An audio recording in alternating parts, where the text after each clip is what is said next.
Hi, this is Michael Waits, and welcome back to InsurTech Amplified. We are joined today by Alexandra Pitkin-Morin, the Director of Service Delivery for Assured Allies.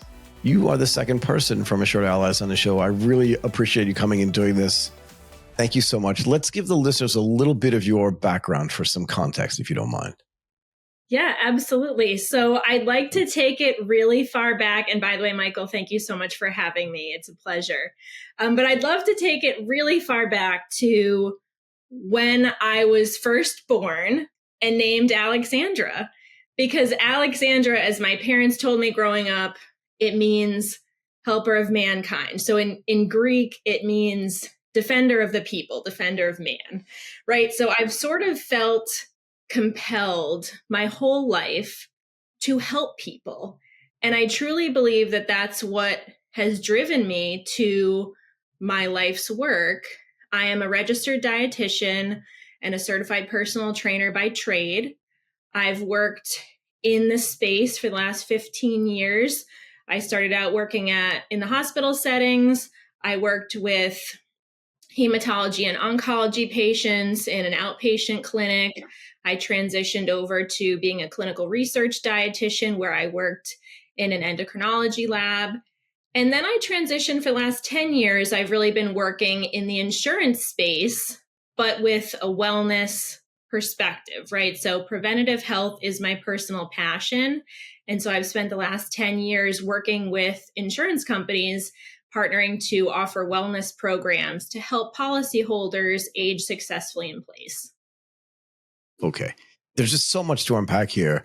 And again, I like to talk about anecdotes, right? Because I think it kind of helps people connect things. Preventive health, like it's in the name, right? It doesn't sound like it's something that hard to do, nor does it sound like it should be something that hard to convince people to do, right? Right. And I feel a little bit lucky. Like when I moved to Japan when I was 24 years old, the first thing that one of my buddies did to me when I arrived in the office was he said, "Let's go to the gym tonight." I'd never been to a gym before. And I've been working out since I was 24 years old and I'm 59 now. Right. And that's part of my own preventive healthcare, but I didn't think about it that way. And I know plenty of guys that worked in my industry, and you'll see where this is going in a second, right? I know plenty of guys that worked in my industry that smoked, that drank, that did all this stuff. And by the time they were 45 or 46 years old, said, I better start working out. Yep. And I know plenty of guys that got on a treadmill, overdid it, had a heart attack. They didn't die.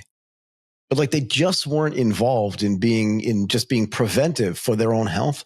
Why is it so hard to convince people that this is the right thing to do? Sorry. Yeah, no, I feel very strongly about this, of course. And I really think about this a lot. Why is it so hard to motivate individuals or to intrinsically motivate yourself to take action?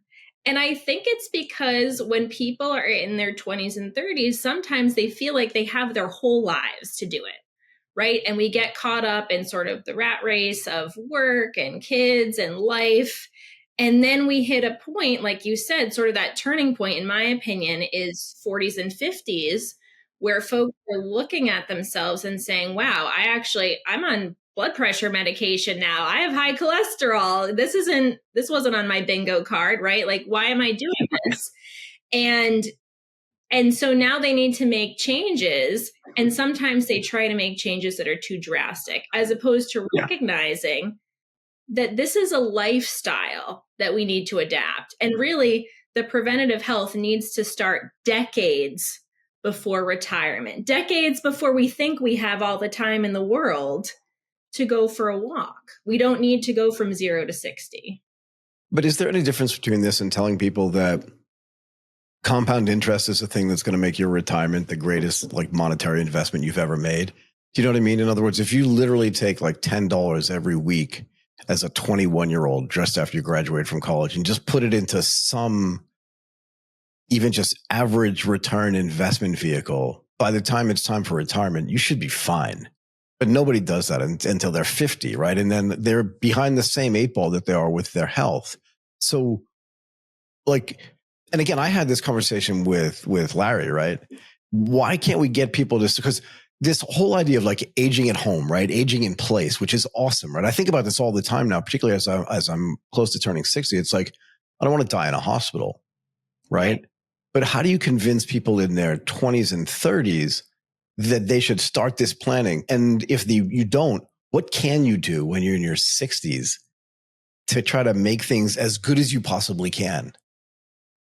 Yeah. And I really think about it like in this generation of people who are in their 20s or 30s, or even, I'm closer to 40 than I am 20, right? And so as a millennial, I'm Right. dealt with aging parents who don't want to listen to me when I give them advice, and Naturally. my children who don't want to listen to me when I give them advice. So I'm really sandwiched between these two groups, and we're just trying to do the best we can, right? And there's more information now to know that we shouldn't be having ultra processed foods every single day, right? We're not packing the same lunches that our parents packed to work.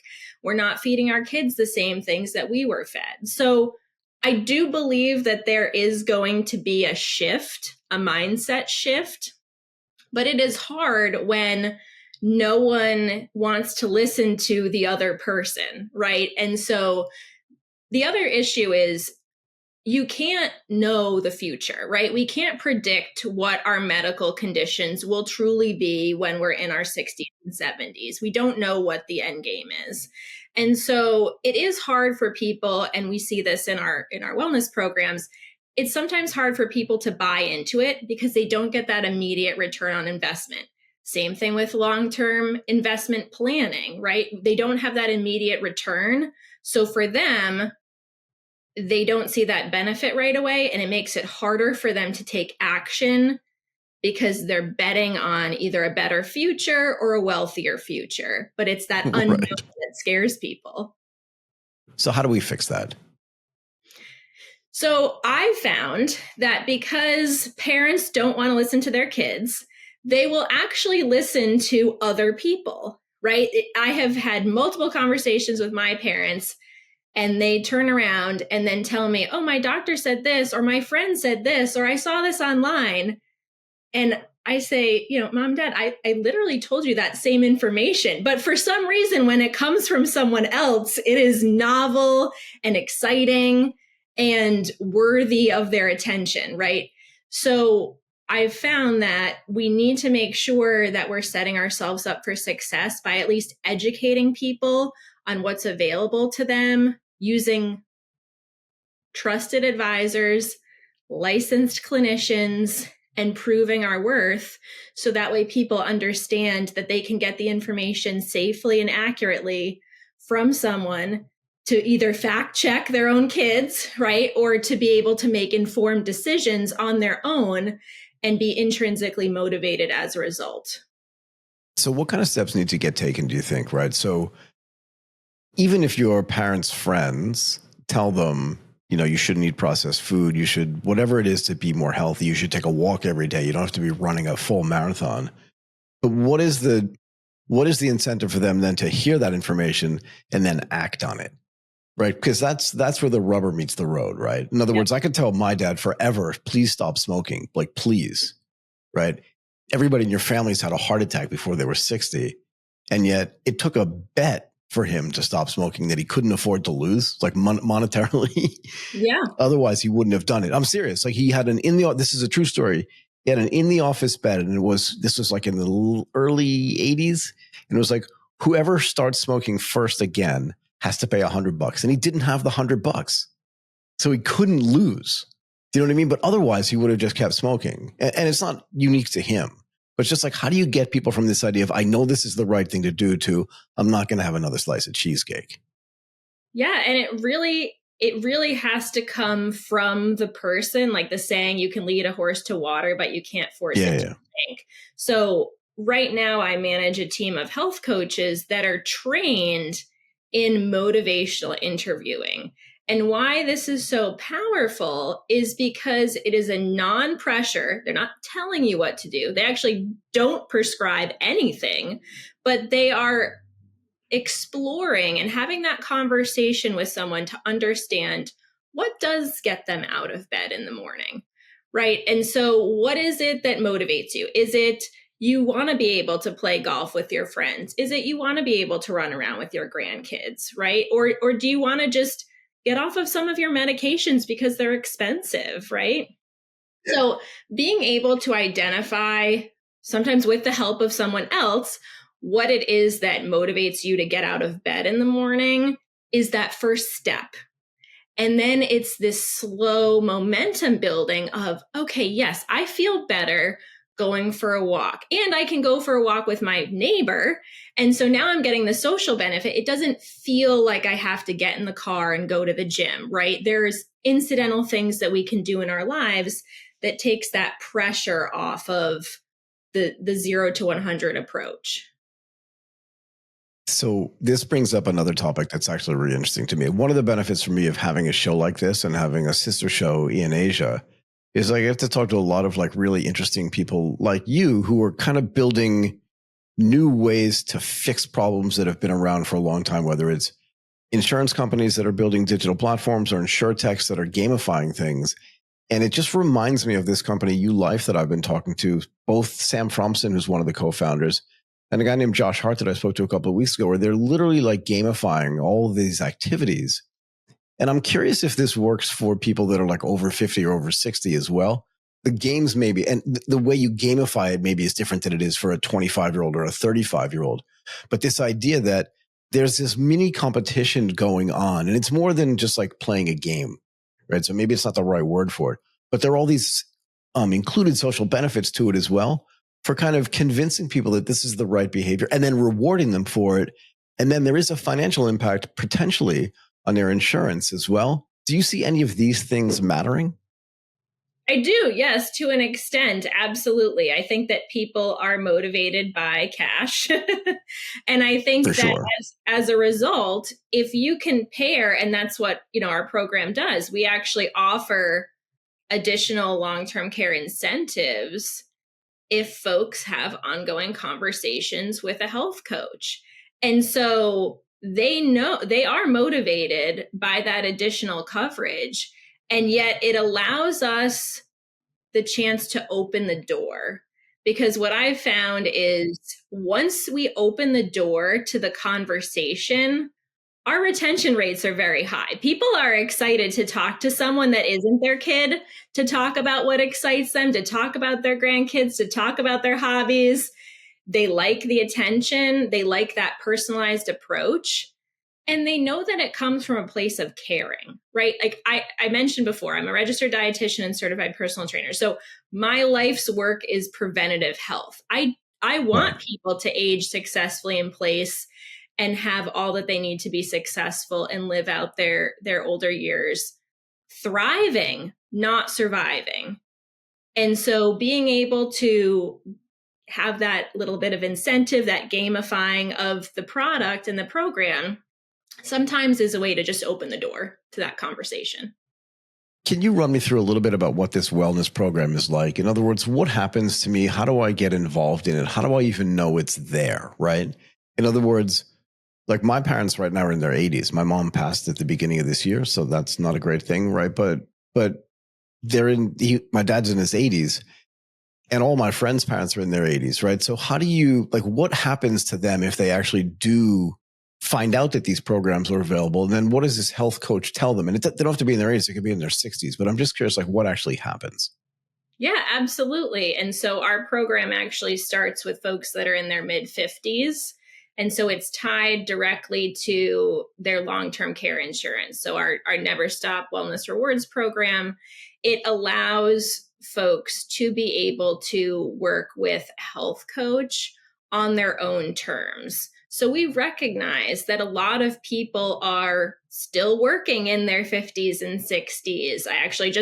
I read a headline the other day that said that a quarter or so of Gen X and baby boomers are actually going back to work, right? Because of the inflation and financial burden that life has put upon us. And so we recognize that people are busy. And so we offer a telephonic or virtual based coaching approach. And it's very simple. We have that kind of initial welcome call where we talk to folks and kind of get an understanding of what their personal passions are. And again, that helps us build that relationship. And the policyholder stays with the health coach throughout the entire process. So you don't have a different person every single time you pick up the phone or jump on a Zoom. You're able to really connect with that individual. They learn about you. They learn about what your motivators are. And then we have a selection of 20 plus different actions that people can take. We have them choose 3 for 2 years. So it's a very low lift, 3 things that they can do to really work on their health, right? So for example, our most popular ones are sleep, stress, and nutrition, right? So we are going to have 3 coaching calls with that individual to set goals, understand what their barriers are, and what their confidence level is in achieving these goals, and see what happens. And 9 times out of 10, like I said, they answer the phone time and time again because they're interested in the conversation and they've seen change at that point, right? So 3 months in, maybe they've lost a little bit of weight. Maybe they've made some friends down the street. Now they're feeling more socially engaged. They had a conversation with their doctor. They have a plan and they're feeling good about that. And then we capitalize on that good momentum to keep it going, ideally for the next 20 years. Do any of these success cases, right? Like, and if people are going back to work, there's plenty of work available to be coaching other people, right? So if you're in your mid 50s, let's say, and you've had a good career, you've retired, but your health is not what it's meant to be, and you do some of the stuff that you're talking about, these are perfect people then to go convince other 50 or 60-year-olds to change the way that they're living. If some of these people want to go back to work, do any of these people turn into like model, I don't want to say patients, but like model examples of what you should do for your life and the changes that are possible, right? Because if a guy loses 20 pounds and it wasn't that hard and it took him 6 months and he sees another one of his buddies who's overweight, he's the perfect guy to then help that other guy lose 20 pounds and take the pressure off his heart and his lungs, if that makes sense. Do you see that happening as well? I do. Yes. Actually, our best model patients, if you will, are agents themselves who purchase the policy for themselves to kind of get a lay of the land before they sell it to other people.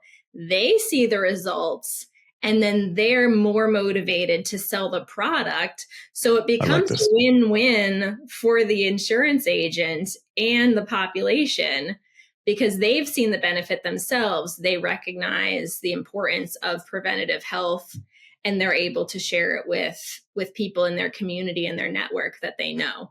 But absolutely, if we have individuals that are in, we have a lot of 55 plus communities in the US that really feed off of the energy of other people, right? And so being able to talk about that and have a good experience, again, because you're working with a human being, right? You're not working with just some app on your phone. It's that human touch that I think that this age group still really appreciates and wants.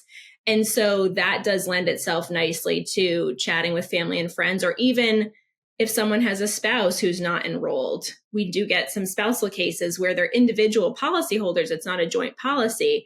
And then you get that competition between the two spouses of, we both got Fitbits. We want to increase our step count, things like that. And so it does become more motivating for individuals. So you talked about inflation earlier, right? I haven't lived in the United States in over 3 decades, right? So I don't know like what things cost there and where the biggest like cost increases have been. But if you take your own experience, like working in the health field, whether it's in a hospital or in a clinic or all the stuff in which you're involved, where are like the highest costs for healthcare? Do you know what I mean? Is it just getting sick? Is it breaking a bone? Is it chronic disease? Like where do most of these costs come from? Yeah, it's a great question, Michael. And it's a little bit complicated because it depends on the level of insurance that you have, right? And so we have requirements now, like in Massachusetts, where I live, for example, you need to have some level of medical insurance. But what people don't understand necessarily is that medical insurance only covers so much. You do have some out-of-pocket expenses. And so depending on what your condition is, you either have a deductible that you have to hit, or when it comes to long-term care, you transition with your medical insurance, but your long-term care needs may not be fully covered. And so that's where folks have to kind of pick up the pieces and dip into their life savings to be able to pay for it. So from my perspective, everything has gone up, whether it's picking up your medications. And I have friends who can't afford to pick up their medications, right? So, I mean, it's really challenging to be able to stop that cycle earlier so that you don't have to be faced with, do I buy this medication or that medication, right? Do I see my doctor? And again, I have these conversations all the time with people and with family and friends that people don't want to pay the copay to go see the doctor, right? There is sometimes a financial barrier to even seeing their primary doctor. And so, yes, that may be, 25 or 50 US dollars today, but what people don't necessarily see is 20 years from now, that inaction, right, may cost them 50, 60, 100,000 US dollars because the doctor wasn't able to diagnose something earlier. Yeah, I mean, not to minimize this, but there was a commercial when I was in high school for your car, and it was like for a muffler, right, which is just a part of a car, and it was like, you can pay me now or you can pay me later. And if you wait until later, that muffler replacement was always going to be more expensive. And I think it's the same thing for these types of health problems. It's always easier to interdict it earlier and way less expensive. Is there a changing perception of the responsibility that insurers have, or that they're taking themselves? Because there's a benefit to insurers as well, right? If your long-term healthcare costs are lowered over time, right? Depending on what the curve is. But is there a relationship now between how insurers are working with companies like yours so that it benefits them, but it also benefits their policyholders? Does that make sense? Absolutely. And I think there is, right? Because if you think about traditional long-term care insurance, it was a policy that someone purchased and sat on the shelf for years. And so if people are on a fixed income and they have to make a decision about where they're going to invest or spend their money, it is hard to convince someone to buy an insurance policy that will do possibly nothing for them. They may never have to use it, right? I don't like betting on death. That's why I don't like life insurance. But it's the same idea, right? So it's like people don't want to bet that they're going to need to go into a skilled nursing facility. So why invest in that? And so insurance agencies have to, and carriers need to be competitive in the marketplace to have a compelling story for people to actually put money down and invest. And so from their perspective, having additional benefits that someone could cash in on right away makes that an easier selling point, right? So that's where I feel like insurance agents, if they're able to offer wellness programs, wellness initiatives, whether or not they have financial incentives tied to them or not, it allows that story, that selling point to be a little bit easier. Like, hey, look, I know that this insurance policy may sit on the shelf for you for 20 years and you may never need it, but it's good to be prepared. And in the meantime, you can start working with a certified health coach and see immediate benefits into improving your own life, right? Because we are all responsible for our own healthy aging. No one is actually going to do that for us, right? We do actually have some accountability. And so we offer these types of programs so that policyholders get that immediate benefit. They can take charge of their own life. And it's a win-win because then insurance companies may not actually have to pay out for claims, right? But from a preventative health standpoint, we're also helping our population live a healthier, happier life. Right. It's a massive win across the board. Look, people still put locks on their doors, even if they're pretty convinced they're not going to get robbed, right? Yep. It feels like the same thing to me. Is there an equivalency between like PNC insurers, right? So property and casualty insurers, helping building owners, whether it's homeowners or, hotel owners or whatever, make their buildings more resilient. And whether that means installing IoT devices so you can understand whether there's a water leak or not. And again, lowering your premiums because now you're understanding problems inside your building way before they become problems, right? Isn't that the same thing as a health insurer giving a human, whether it's a Fitbit or some other device, doesn't even have to be a device, but just convincing them that if we find it earlier, in the same way that you believe the same thing is true for your home or your office, that then your life gets better and your community's life gets better as well, because you're building resilience into yourself the same way you've built it into your home.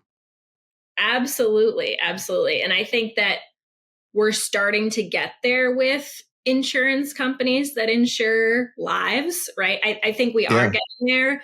I think traditionally medical insurance companies and physicians and everyone felt like medication was where it's at, right? Like we can offer a medication, but that becomes a Band-Aid sometimes, right? And so they're getting money by buying medication, but it's really just a Band-Aid to somebody's potentially chronic condition, right? And so now as we sort of see, you mentioned smoking earlier, right? We know that smoking is not good for us. We know that excessive drinking of alcohol is not good for us long term.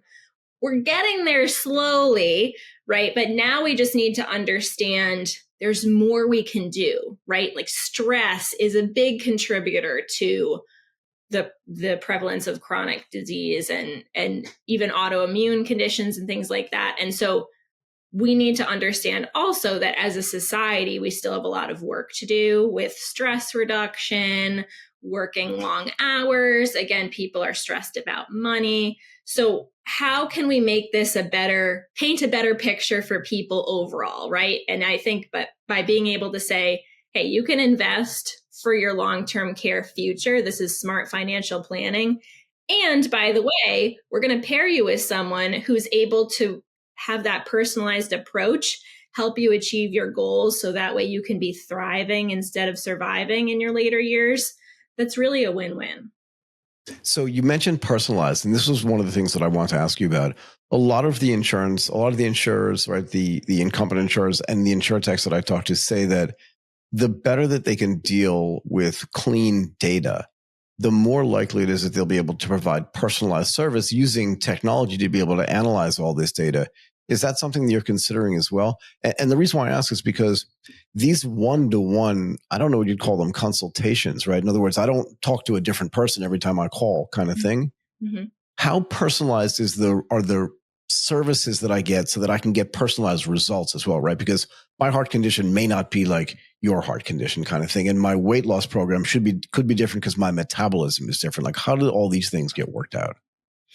Yeah, absolutely. And, part of that is something that we're continuing to evolve with, right? So with our specific program right now, we are more low touch, meaning we don't have access to your medical records. We don't have a regular conversation with your doctor.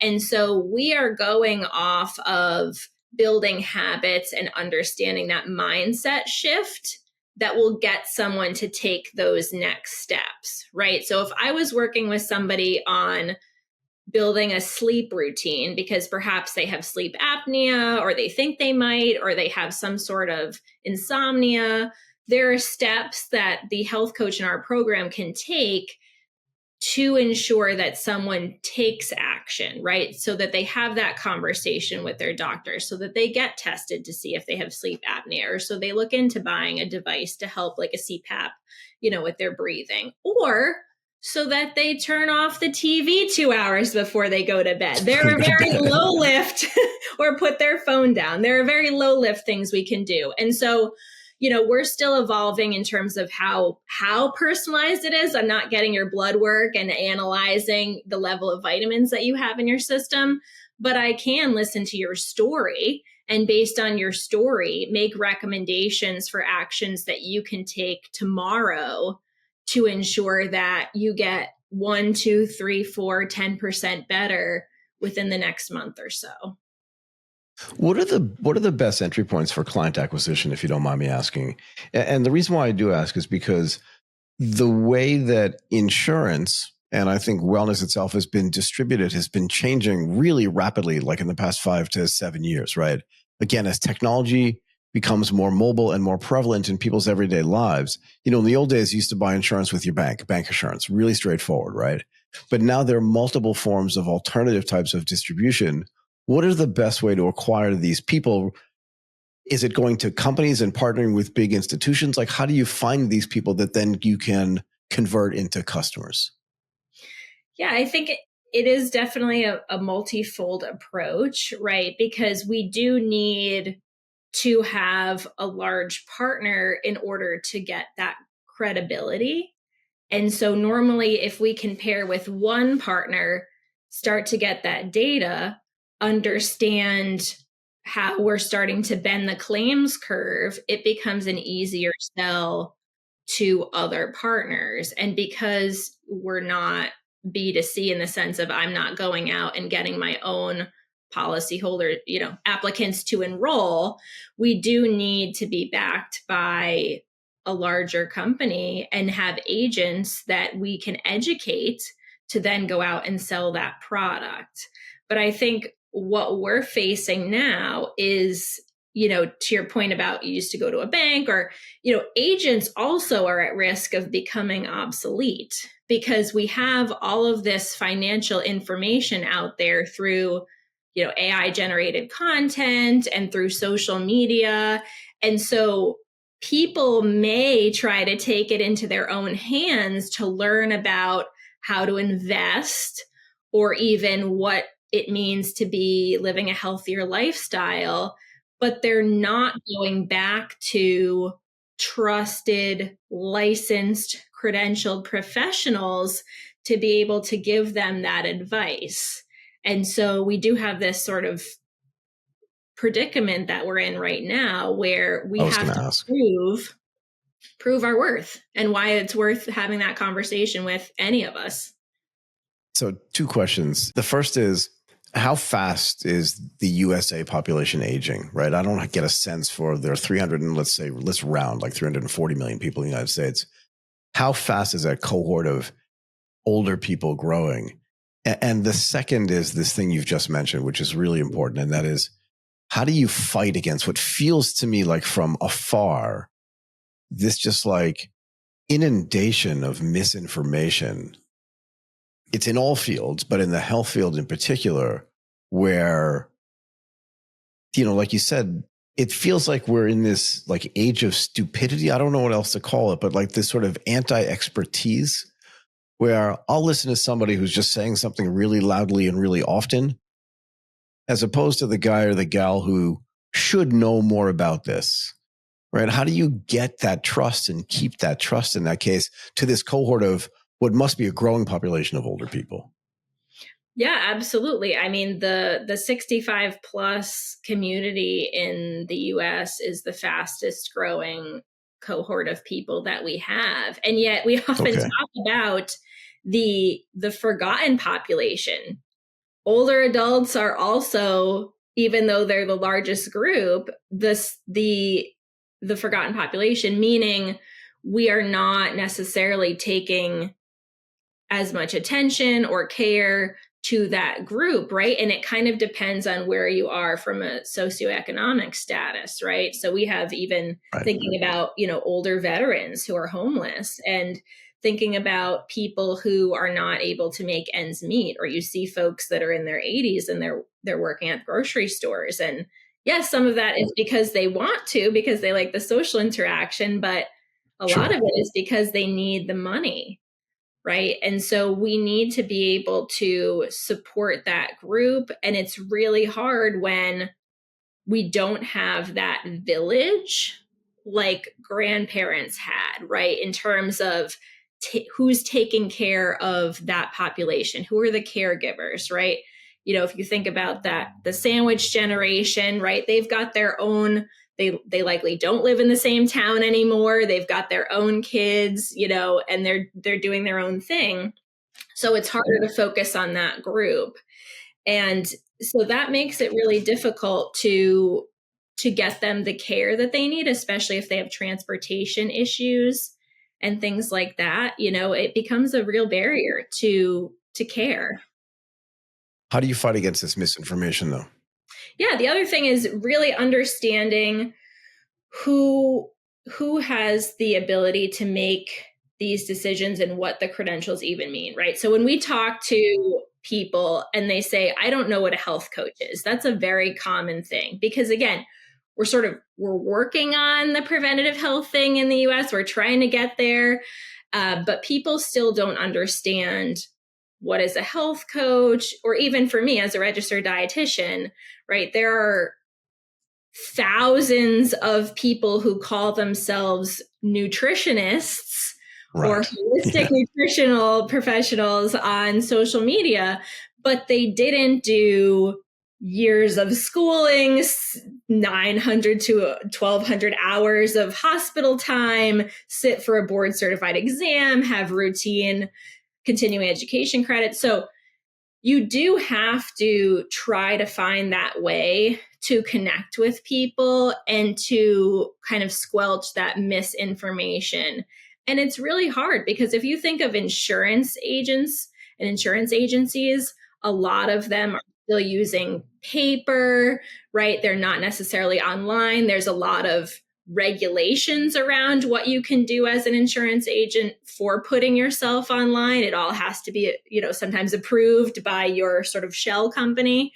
And so there are barriers to that. And so being able to, again, open that door, have that conversation, and make that compelling story of why you're more qualified to have that conversation than someone else is Yeah. difficult, but once we can get in the door, then they're able to say, wow, this is really helpful information. They share it with their friends and family, and then we're able to really build that network. What is one thing that you would tell people, let's just say in their early to mid 50s, that you would want them to know, right? It's not about convincing them what's right and what's wrong to do, but the one thing, maybe one or two things you'd want them to know that would convince them to just take better care of themselves. That's maybe not just a financial incentive, if you know what I mean, right? Yeah. I would love to pose a question to your listeners and the audience is if you woke up tomorrow and you were Yeah. 85 years old, Right. what would you want your day to look like? Would you Yeah. want to be sitting in bed watching TV? Would you want to be hiking up a mountain with your grandkids? Would you want to be embarrassing 30-year-olds on the pickleball or tennis courts? Like what is the vibe? Like what do you want your day to look like? Because Right. all of those are possibilities, but it requires a choice. And inaction is a choice. It We have is. a choice to do nothing, or we can feel empowered to make these small lifestyle changes so that we can get there because they're all possible opportunities. We just have to take that action. Yeah. I'll leave you with this. I want my day-to-day life when I'm 85 to be the same way it was when I'm 55. And that is wake up, run to the gym, lift weights for an hour, come home, have a bowl of fruit, some yogurt, and some protein, and then get to work. And that's really all I care about. Like that to me is a beautiful, fun day. Yeah. And I'm working towards that. And that's great. And that's the thing is you don't have to give up. I feel like people feel like they get They to do. a point where they feel like, I'm just going to throw in the towel or I might not even make it to 80, right? I mean, again, I have these conversations all the time and it's like, you don't have to throw in the towel. You don't have to give up. You just have to take a little bit of action. And unfortunately, like I said, it does require some effort, sometimes decades before we get to that point. But even if you've done nothing until you're 55 or even 60, you can still impact your future quality of life by making changes starting tomorrow, right? And you don't have to wait for the new year to make your New Year's resolutions. You can choose to take action today or tomorrow that will greatly impact your quality of life in the future. I agree. Alexandra Pitkin-Morin, the Director of Service Delivery for Assured Our Lives. That was awesome, super informative. And I am hoping people will listen to this and change the way they do it. And you're right. It's a choice. Make the right choice. Thank you again. Thank you so much.